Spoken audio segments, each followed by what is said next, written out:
Yang kami hormati dan kami muliakan, inspirasi pagi hari ini kita akan membahas tentang bagaimana industri pariwisata di Bali setelah pandemik. Tentunya bersama narasumber yang luar biasa. Di studio telah bersama kami Bapak Iketut Tinggen, beliau adalah Ketua AMA Bali dan sekaligus adalah Direktur dari Manara Hospitality.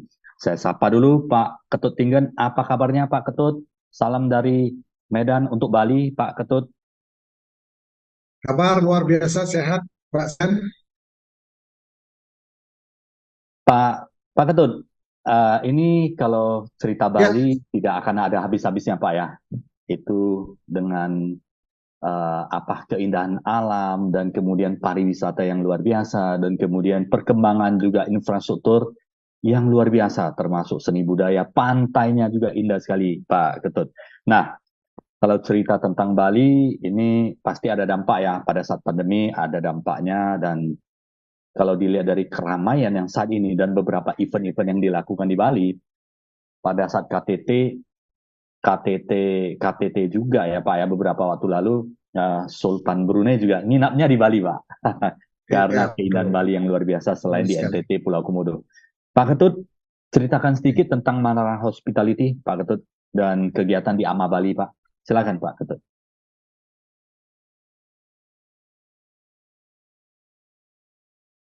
Pak Ketut, Baik, ya, kalau terkait kegiatan asosiasi, kita ya ya bisa silakan. dengar suara saya, Pak? Bisa Pak. Ya, silakan Pak Ketut, Ketua Oke, AMA Bali dan kalau Direktur Manara ya. tentang kegiatan AMA Bali, kita rutin setiap bulan, kalau nggak gathering, acara-acara dan eh, kita bulan Juli atau Agustus kita bikin bursa karena masih bursa nanti mungkin dalam waktu dekat nanti kita kasih kabar. Nah Iya, tentang ya tentang bisnis mungkin nanti kita langsung ke kita akan bicara sedikit tentang situasi terkini apa yang terjadi di Bali terutama di tempat-tempat kami eh, eh, kemajuan-kemajuan atau hal-hal yang menarik yang eh, apa yang kita alami nanti, Pak. iya, menarik. Nah, sahabat Tribuners yang kami hormati dan kami muliakan, ini luar biasa ini. Dari Pak Ketut Tinggen, beliau adalah Direktur dari Manara Hospitality. Jadi, kalau teman-teman sahabat Tribuners ingin berkunjung ke Bali, silakan ya. Pasti kalau tidak tahu tempat di mana akan apa ya, untuk mungkin memilih villa, hotel yang bagus, silakan bisa hubungi Pak Ketut Tinggen. Beliau pasti akan memberikan informasi yang baik kepada kita semua. Nah, sahabat Tribuners yang kita hormati dan kami muliakan, hari ini luar biasa. Pak Ketut Tinggen akan support 3 voucher bisa nginap di Bali. Ya, betul ya Pak ya? Dan 3 voucher ini Betul. bisa nginap di villa di Ubud, dan kemudian Legian, dan satu lagi di mana Pak? Seminyak. Di Seminyak. Seminyak. Ya, dari 3 ya, Ya, di Ubud, ya, Seminyak, dan di Legian. Villa. Ya, ya, villa. ya. Jadi sahabat Tribuners yang ya tentunya ada persyaratan ya, sahabat Tribuners dengan pertanyaan terbaik di kolom chatnya Facebook dan Instagram Live Tribun Medan ini nanti dipilih ya di 3 pertanyaan terbaik yang akan dijawab oleh Pak Ketut Tinggen nanti dari tim. Kita akan memilih 3 pertanyaan terbaik dan akan diberikan 3 voucher bisa nginap di villa di Seminyak, Umud, dan Legian ya. Sahabat Tribuners, mari ikuti terus talkshow pagi ini sampai selesai. Nah, kalau kita cerita tentang industri pariwisata di Bali ya, Pak Ketut, ini dampaknya sudah mulai terasa cerah kembali ya Pak ya. Artinya pemulihan itu sudah nampak dan banyak kegiatan-kegiatan dan wisatawan juga sudah banyak yang di Bali. Bahkan ada yang bukan dari Asia tapi dari Eropa juga sangat banyak sekali. Pak Ketut bisa sharing sedikit tentang dunia pariwisata di Bali saat ini Pak?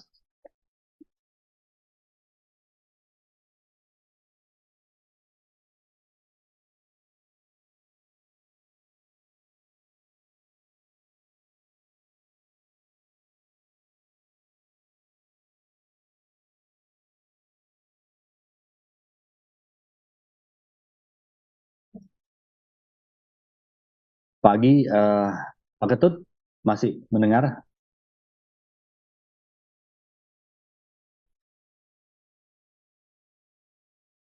Mohon maaf, Pak Ketut bisa mendengar saya, Pak Ketut? Ya, siap. Agak ini, bandwidth-nya agak low. Di saya apa di Pak Sian kayaknya? Bisa, Sudah bisa ya? Oke bisa ya. dengar. Oke. Nah, Pak Ketut tadi kalau kita cerita industri Ya. pariwisata di Bali, ini setelah pandemik, setelah akhir tahun 2022, setelah Presiden mengumumkan PPKM sudah berakhir, dampaknya pasti sangat bagus sekali ya Pak ya, di mana wisatawan dari Betul. dalam dan luar negeri itu bisa berdatangan langsung ke Bali ya. Dan bagaimana kondisi Bali saat ini, Pak Ketut Tinggen?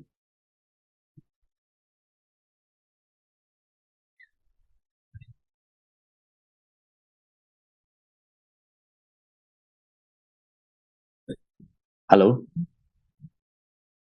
halo. Kemudian Seminyak, Canggu. Ya, Ya, halo. bisa bisa Ya. Oh, baik. Kalau gitu saya ya mungkin saya langsung aja. pindah Mungkin dulu ya ada sedikit yang supaya bisa di-sharing kepada sahabat Tribuners supaya mengenal Bali lebih dekat uh, lagi, Pak. Pak, boleh minta di-sharekan dari apa? oke, baik. Ya, ya. Slide ya. Baik, saya mulai Pak ya. Ya, silakan Pak Ketut.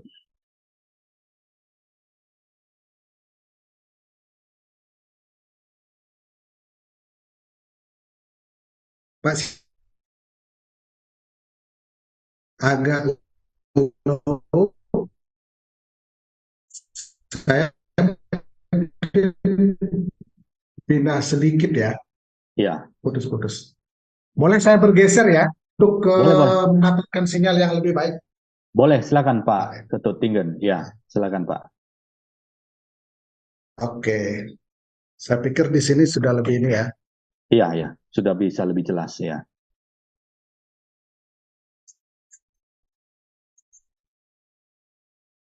Baik, terima kasih kepada Tribun Medan, Tribun Network yang sudah memberikan kesempatan kepada saya dan juga terima kasih banyak pada Pak Sian. Sama-sama Beliau Pak. ini luar biasa, ini guru saya di AMA ini, Sama lah Pak. Kita yang sudah sama-sama mau belajar. mengundang saya untuk hadir di sini. Ya, Dan sebetulnya sih saya tidak bermaksud menggurui di sini, hanya berbagi ya. Dan semoga sharing knowledge dari ya. apa yang saya share itu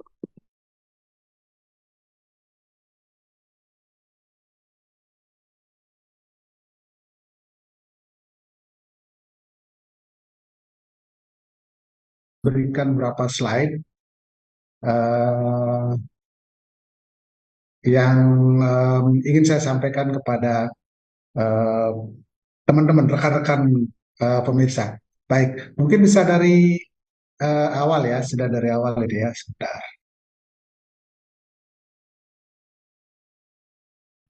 Ya, pariwisata Bali, kita lihat data-data sebelum kita bicara pulih, kita lihat data-data yang kita dapat dari imigrasi kemudian pariwisata. Mungkin eh, Bapak Ibu bisa lihat di grafik itu yang paling rendah itu di Maret 2022. Nah, ini kan kunjungan wisatawan ke Bali itu 12 bulan terakhir. 12 bulan terakhir ya. Jadi yang paling kiri itu adalah bulan Maret. Mungkin angka urutnya agak ini ya. Tapi bulan Maret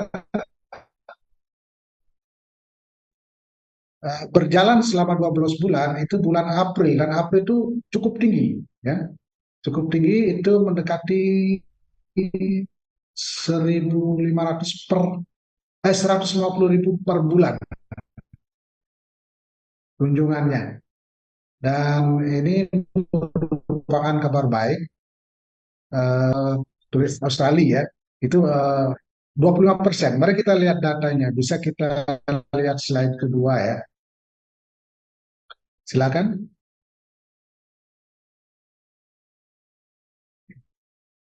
Nah, ini dia. Pada slide kedua itu kita lihat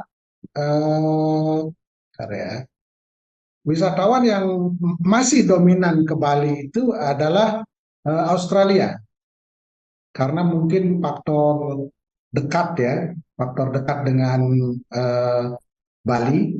Jadi mereka uh, sangat banyak. Kalau kita lihat di angkanya, sebentar ya, uh, karena angkanya agak kecil ini nggak kelihatan. Itu pada bulan, kita lihat bulan Maret ya, bulan Maret itu Australia itu 91.000 orang berkunjung, ya, orang berkunjung dari Januari ke Maret. Kemudian posisi kedua itu ada India, Singapura, ketiga Amerika. Orang Amerika juga banyak berkunjung ke Bali. Kemudian UK, England ya, Malaysia, Jerman, Rusia. Rusia sebetulnya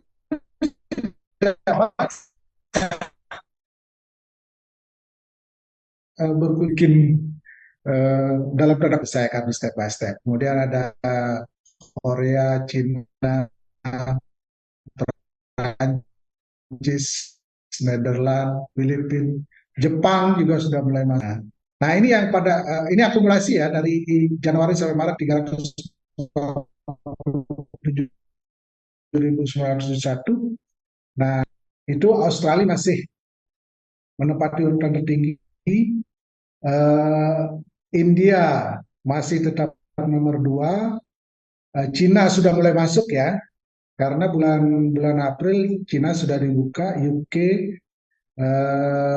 United States of America, Amerika sudah mulai masuk. Itu yang data kunjungan berdasarkan sumber dari imigrasi, ya. Oke, silakan dilanjutkan slide-nya. Nah, saya ingin karena uh, apa namanya memperkenalkan sedikit, karena Pak Sian tanya, Pak, bisnisnya bagaimana di Bali gitu. Iya. Kalau saya bicara secara makro, banyak yang lebih ahli daripada saya. Tapi kalau saya bicara apa yang saya kerjakan di Bali secara hospitality, mungkin saya bisa cerita apa adanya ya, Siap, Pak, data. siap. Nah, uh, tentang sedikit ya, dengan saya kenal, kami sebenarnya mengambil konsep dari Airbnb. Nanti saya ceritakan tentang Airbnb. Jadi, we turn your vacant holiday home and hospitality into profitable income.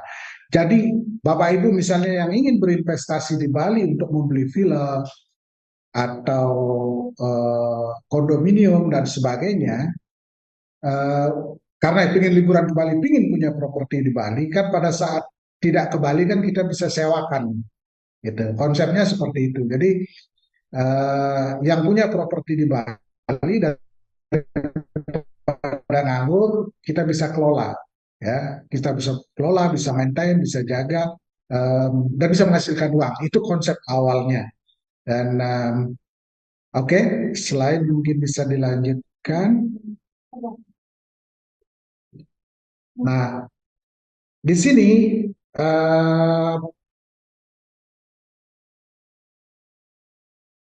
properti, kalau di background kami itu adalah properti yang di awal kita bangun.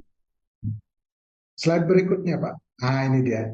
Ini yang saya pakai background. Kenapa? Karena ini properti yang di awal kita bangun. Jadi ini kita milik kita berdasarkan ide-ide dari adik dan lain-lain. Ini kita buat sendiri tanpa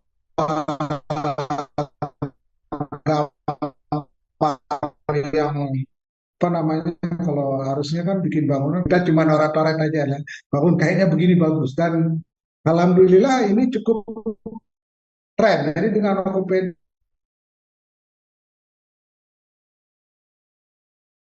bisa nginep mungkin di sini ya sehari kita kenalkan. Oke, silakan dilanjut slide-nya. Ya,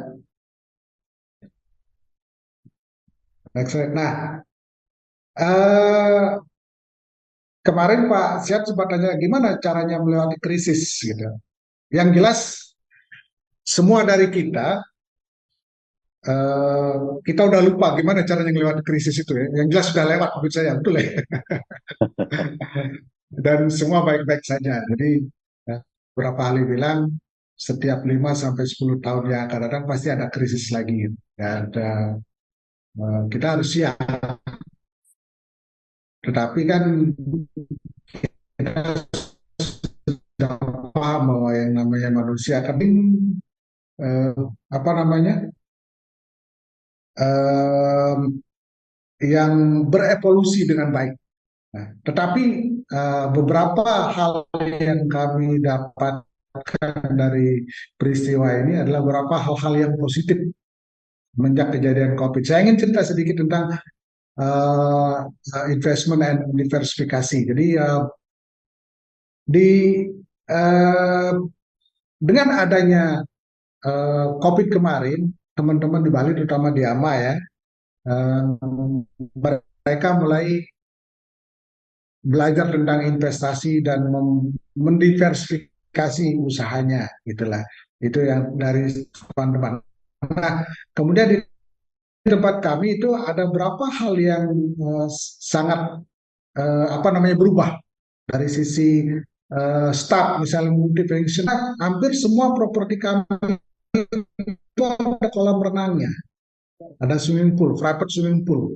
Nah, dulu kan khusus untuk mengerjakan kolam, ya, mengerjakan kolam. Nah, bisa dibayangkan berapa biayanya itu untuk mengerjakan kolam, maintenance,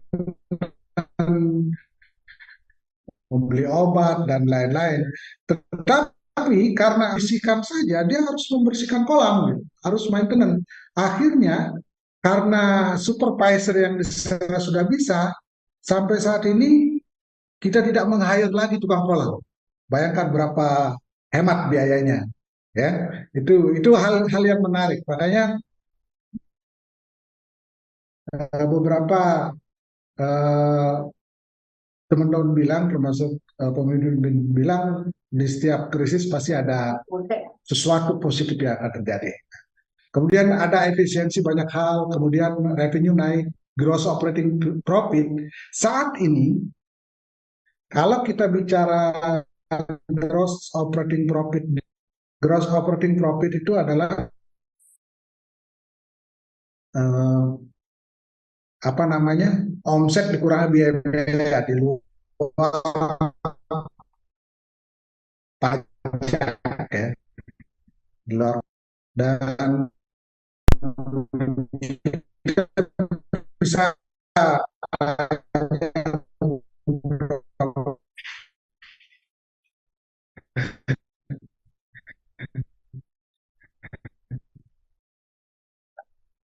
ya sekurangnya kita mulai dengan berapa properti yang kita kelola lagi itu uh,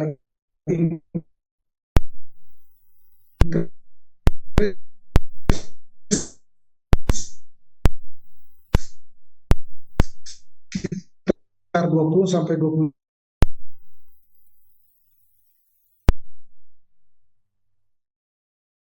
Kenapa? Tadi sempat hilang. Ada, bisa ya? Bisa dengar ya? Pak Sian dengar saya? Oke, sebentar.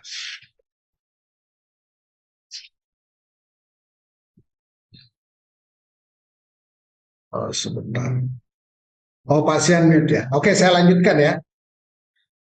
Oke, next slide silakan.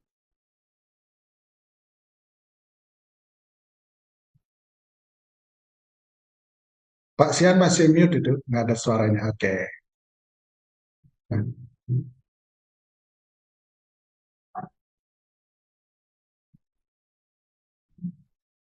Oke. Nah, di slide ini, mungkin sebelumnya Pak ya, di slide sebelumnya, dari mana sih sourcing sourcing atau sumber-sumber yang datang ke properti kami? Itu kalau kita lihat, itu paling banyak itu dari Airbnb, ya, Airbnb. Dan kemudian di samping itu ada juga dari Booking.com, Agoda, Direct, Tiket.com juga, pergi-pergi, ya. Tapi yang paling banyak itu Airbnb karena itu sesuai dengan properti kita yang tidak begitu banyak, tetapi eh, para wisatawan ingin punya experience, ya, ingin punya experience. Oke, saya ingin bercerita sedikit tentang Airbnb karena ini menarik. Ini merupakan role model untuk eh, apa namanya bisnis pemula, startup. Nah, jadi properti kami yang di Bali itu hampir 40%-nya source-nya datang dari Airbnb. Airbnb. Nah, menarik sekali, Airbnb itu adalah startup yang sangat sukses dan teruji lewat di saat COVID pun mereka masih produce ya, dan kita sangat terbantu dengan adanya hal itu. Eh, Mereka betul-betul on experience. Jadi kalau Anda sebagai customernya Airbnb, review yang Anda lihat itu adalah review asli, nggak bisa dibelok-belokkan, tetapi eh, itu adalah real, ya, itu adalah real. Nah, Airbnb itu sebenarnya awalnya dibuat itu karena eh, ada problem, ada solusi, itu ceritanya ya. Jadi pada tahun 2007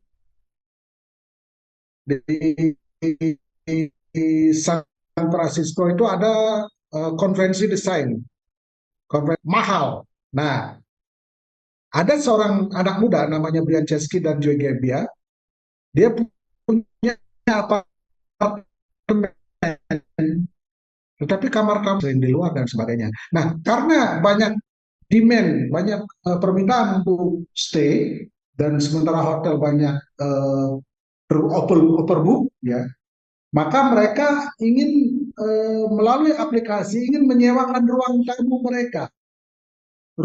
mereka untuk tempat tidur. Jadi disiapkanlah airbag. Airbag itu adalah tempat tidur yang dipompa dengan udara, ya.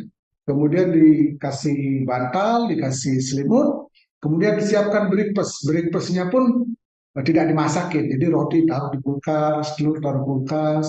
Jadi ketika tamu datang, oh, silakan, ini tempat tidurnya. Nanti kalau breakfast, telurnya ada di kulkas, sosisnya ada di kulkas. Kemudian kompornya di sini, silakan dimasak. Kalau mau bikin jus pakai ini, bikin kopi pakai ini. Itu awalnya. Makanya namanya airbag and breakfast. Airbag itu tempat tidur yang dipompa. Breakfast itu sarapan. Jadi karena kepanjangan mereka disingkat, jadilah Airbnb. Dan ternyata perkembangan startup ini luar biasa. Jadi Airbnb menghasilkan laba seminggu 3 juta dolar atau 1,3 triliun di tahun 2017. Ya. Dan ini luar biasa. Makanya saya menyarankan kepada teman-teman, kalau mau experience atau lebih ingin melihat lebih dalam, coba Airbnb, ya, experience di sana, ya. Oke, karena komisi Airbnb biasanya cuma 15%. 15% sampai 17%, sama lah kalau di OTA lain itu bisa. Oke, mungkin bisa dilanjut slide-nya. Nah, kami percaya bahwa dunia turisme tidak akan ada matinya. Dari itu merupakan tren milenial ke depan. Nah, eh, kita paham ya, kalau bapak yang punya anak remaja sekarang, terutama anak saya juga udah 25 tahun, ada 22, mereka secara sudut pandang beda, ya. Mereka ingin lebih ke experience, ke pengalaman. Kalau dulu saya selalu diajarkan untuk harus beli rumah, segera menikah dan lain-lain. Anak-anak milenial sekarang tidak, gitu. Contoh kecil aja, sekarang lagi tren-trennya akan ada konser sebuah band legenda di Jakarta, gitu. Itu anak saya milenial itu bela-belain dia beli tiketnya dan akan berangkat. Nah, seperti itulah. Mereka suka traveling, yang istilahnya sekarang adalah healing, ya. Ya, kalau mau healing ke Bali juga bagus, ya. Silakan kontak saya nanti, ya. Nah, turisme berkembang itu juga lebih kepada konten. Saya menerima banyak penawaran dari beberapa eh, tamu-tamu Rusia untuk membuat video atau konten menggunakan properti kita, ya, dengan barter seperti itu, gitu ya. Ya, jadi mereka kadang-kadang traveling itu untuk konten dan juga untuk update di status, ya. Oke. Oke.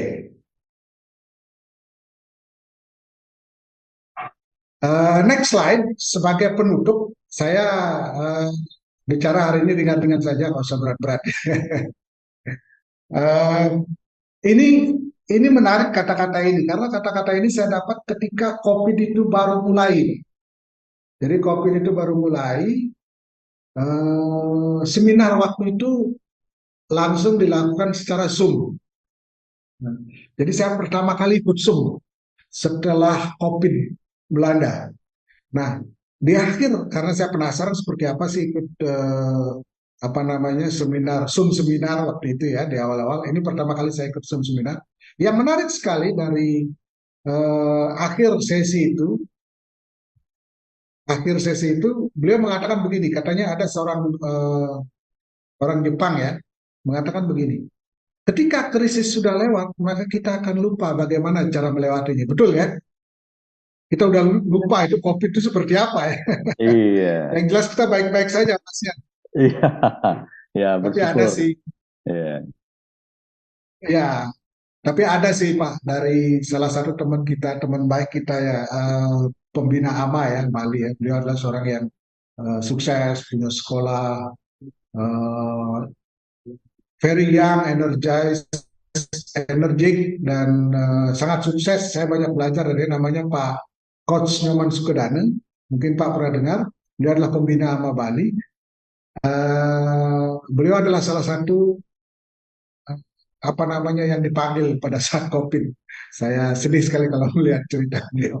iya, iya, Itu karena SOP COVID itu begitu mengerikan dulu, makanya saya sangat simpati pada beliau dan semoga beliau diterima di iya. sisinya. Amin, Pak. Oke, nah itu. Jadi ketika krisis sudah lewat, kita lupa bagaimana cara melewatinya. Tapi beliau bilang begini, yang terpenting bukan itu, katanya. Yang terpenting adalah ketika krisis itu lewat, kita sudah menjadi manusia baru. Manusia yang lebih kuat, lebih persisten, lebih tabah, dan lebih sukses. Betul, Pak Syed? Iya, iya. Wah, luar biasa. Ah, Nah, itu ya, itu saya mengalami gitu loh. Jadi ya Pak, mungkin semua dari kita sudah lupa gimana kita melewati krisis. Tapi mereka tidak menyadari bahwa dirinya sudah menjadi pribadi yang berbeda, pribadi yang kuat. Dan saya betul-betul menarik pelajaran dari ini, gitu lah. Dan saya belajar juga dari guru-guru saya, dari Pak Lu, dari beberapa mentor, bahwa ternyata mereka itu sudah melewati berkali-kali krisis. Dari Pak Tung Desem, beliau mengatakan, "Aduh, waktu krisis ini saya begini, waktu krisis ini saya begini." Dan beliau sudah terbiasa, gitu. Dan ya, saya mengajak teman-teman untuk siap untuk krisis berikutnya, dan kita harus meyakinkan pada krisis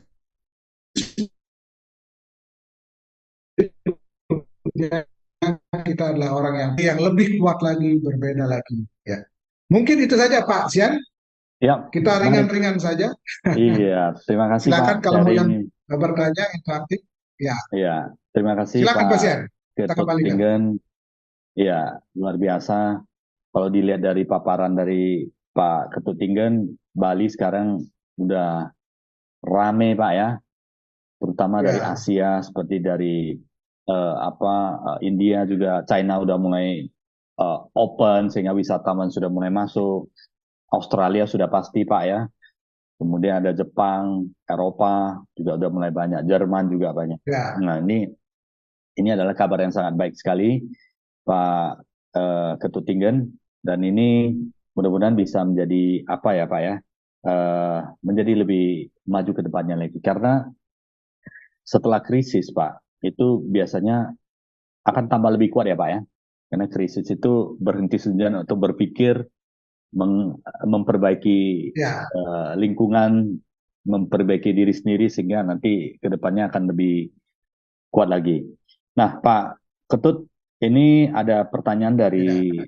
di kolom pertanyaan ya, Pak, dari Mas Rito ini. Konsep villa di Bali kan lebih cocok untuk staycation, Pak ya. Sedangkan objek-objek wisata Bali bagus-bagus. Kita cuma sedikit waktu sedikit untuk liburan. Bagaimana caranya untuk bisa dinikmati semuanya nih Pak? Jadi sungguh luar biasa keindahan alam, dan dengan waktu yang terbatas sih bagaimana menikmati sebanyak mungkin keindahan alam di Bali ini Pak, supaya lebih maksimal waktunya dipergunakan.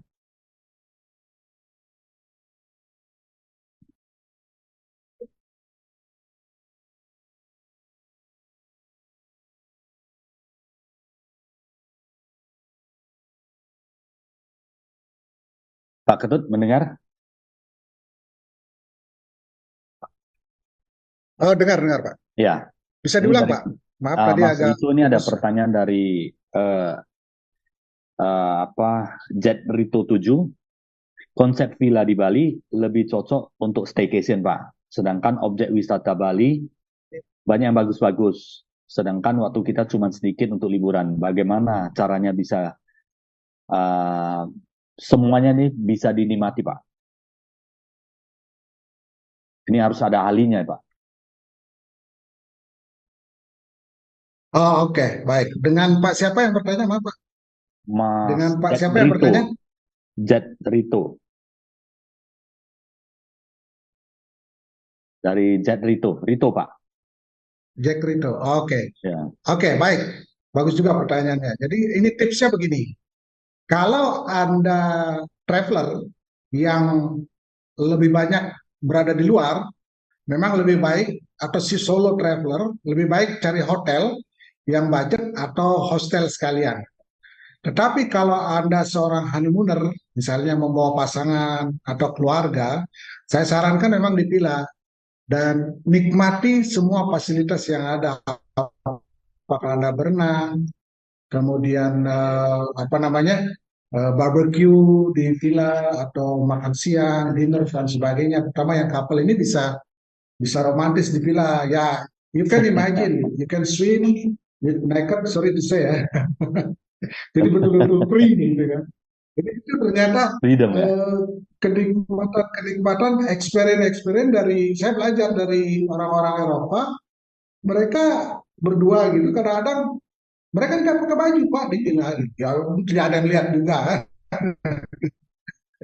Tapi itu kan sesuatu yang apa namanya, rasa yang berbeda kan, lebih kepada experience. Jadi saya sarankan kalau Anda stay di Bali, stay for whole day. Jadi jangan jangan mengagendakan acara tour pada saat stay di villa. Jadi staylah di Iya, dalam, nikmati view-nya, nikmati keadaannya. Oke, jadi oke. itu. Iya.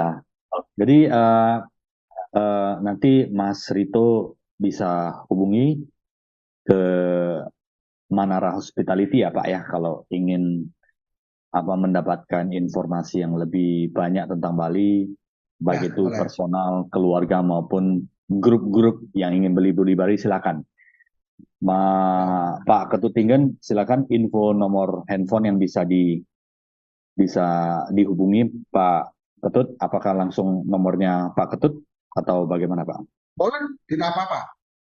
Saya Tapi 24 hours HP saya itu on. Karena ada iya. asisten yang bantu juga. Nanti ya akan Ya. saya minta bantuan kepada tim eh, Tribun untuk bisa mencantumkan nomor handphonenya Pak Ketut Tinggen Bisa di-share, Manara silakan. Hospitality Tidak ya. ada masalah. Dan nanti teman-teman Ya, sahabat Tribuners yang ingin beli di Bali ya bisa mencari Pak Ketut untuk mendapatkan advice ya supaya ya seperti yang Pak Rito sampaikan tadi bisa menikmati siap. alamnya dengan maksimal dengan waktu yang apa ya Pak ya ya kan ya bisa selama Sehingga, berbulan-bulan ingin di Bali ya Pak ya dengan waktu beberapa hari bisa ya, menikmati sebanyak mungkin keindahan alam dan fasilitas yang di Bali termasuk villa-villanya. ya, Nah, ini pertanyaan ya. tadi satu sudah, Pak. Ini yang pertanyaan kedua, Pak. Pertanyaan kedua dari Prasandi Ayu. Setelah pandemi, Pak, apa yang berbeda, Pak, di saat ini diterapkan khususnya di perhotelan di Bali? Apa yang berbeda? Apakah eh, semacam ada protokol baru setiap harus masuk ke hotel itu harus wajib apa scanning dan sebagainya atau sudah normal seperti biasa kembali, Pak?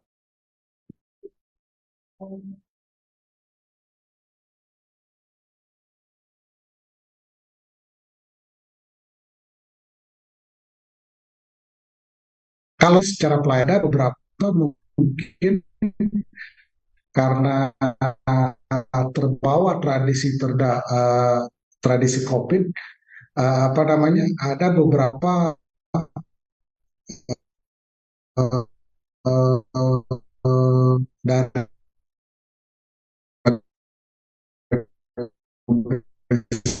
service minimize. Jadi itu kan dulu kan ada khusus untuk mengangkat koper sendiri, tetapi mungkin sekarang yang di depan juga bisa ikut mengangkat koper, kurang lebih seperti itu, Pak. Oke, oke, oke. Jadi nggak ada yang berubah. Bali masih seperti dulu. Masih Ya, seperti dulu, masih seperti yang kita bayangkan sebelumnya yang sudah berkunjung ke Bali. Jadi silakan silakan masih, Pak. mampir dan berlibur kembali di Bali ya Pak ya. Bawa keluarga Anda, Ya, teman-teman Anda, sahabat Tribuners, bawa juga siap, apa siap. rekan-rekan Anda, Ya, karena pasti akan sangat menyenangkan sekali ya. Nah, ini pertanyaan ya. ketiga Pak. Ini pertanyaan ketiga Pak. Eh, apa yang eh, apa apa yang harus dipersiapkan Pak untuk generasi yang lulus di masa pandemi agar tetap bersaing di dunia industri pariwisata, berkaca dan bercermin dari pengalaman-pengalaman Pak Ketut Tinggen di Bali. Persiapan apa? Supaya lebih tahan, lebih kuat ke depannya. Menurut Advice saya Pak gini, ini untuk sahabat Tribuners Pak. menurut saya gini. Oke, baik. Kalau dari sudut pandang saya, kalau menurut saya begini, saya ada di bisnis ini dari tahun 93, berarti sudah hampir 30, hampir 40 ya, 40 tahun. Maaf, 30 tahun di dunia pariwisata. Nah, ketika saya mengawali pariwisata, saya ikut kuliah jarak jauh.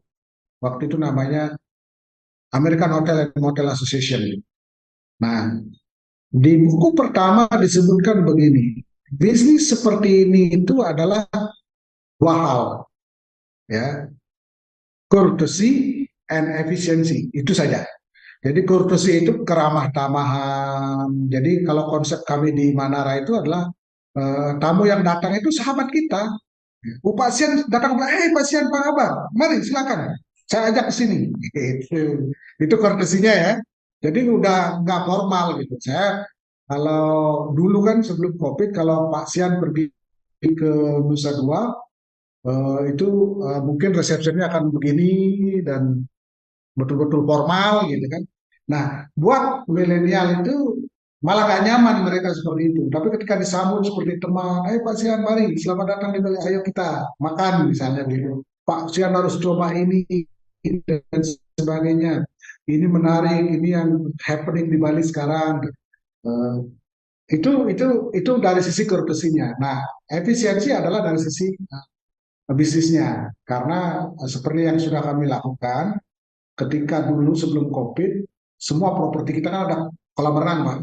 Jadi kita meng-hire khusus beberapa orang untuk mengerjakan khusus kolam renang saja. Tetapi semenjak COVID kita akan efisiensikan dikit, jadi seorang supervisor di properti itu dia bertanggung jawab. Jadi dia yang membersihkan langsung beserta timnya. Jadi itu kan lebih efisien, lebih hemat, dan pendapatan lebih juga buat yang ada sekarang, gitu Pak. Jadi itu buat generasi milenial belum berubah sampai saat ini. Kalau saya ya, courtesy and efficiency. Oke, menarik Pak. Jadi hari ini melihat Bali yang sudah pulih kembali dan dengan wisatawan yang banyak masuk, ini adalah hal yang baik. Bahkan ada dua hal. Pertama adalah dari yang Pak sebagai penutup ya, itu yang Pak Ketut Tinggan sampaikan bahwa bukan pengalaman pada saat melewati, tapi bagaimana pasti akan menjadi lebih tangguh lagi ya Pak ya, menjadi lebih tangguh dan lebih kuat lagi. Pasti akan lebih kuat lagi ke depannya itu karena sudah sudah bisa melewati krisis yang demikian kompleks, pasti akan mendapatkan imun yang sangat kuat lagi. Di dunia bisnis juga seperti itu, yakin dan percaya akan lebih baik lagi. Dan kemudian yang kedua adalah courtesy dan efisiensi Pak ya. Jadi prinsip dasar utama di bisnis pariwisata ini adalah keramah tamahan Pak ya, membuat orang menjadi nyaman siapapun dia. Kemudian akan terpikir lagi untuk berkunjung ke Bali. Tapi jangan lupa juga keramah tamahan itu harus didukung dengan efisiensi. Karena efisiensi yang akan membuat sebuah perusahaan, sebuah bisnis itu akan untuk berjalan sedemikian kuat sehingga dia akan mampu melewati krisis-krisis. Yang tidak efisien sudah pasti akan terhempas ya Pak ya. Tidak banyak. Almarhum Pak. Yang tidak efisien almarhum. Almarhum ya. Nah, mudah-mudahan dengan talkshow ini kita semua diberikan kekuatan, berkah yang lebih baik lagi, kesehatan secara fisik maupun kesehatan secara bisnis kita ya.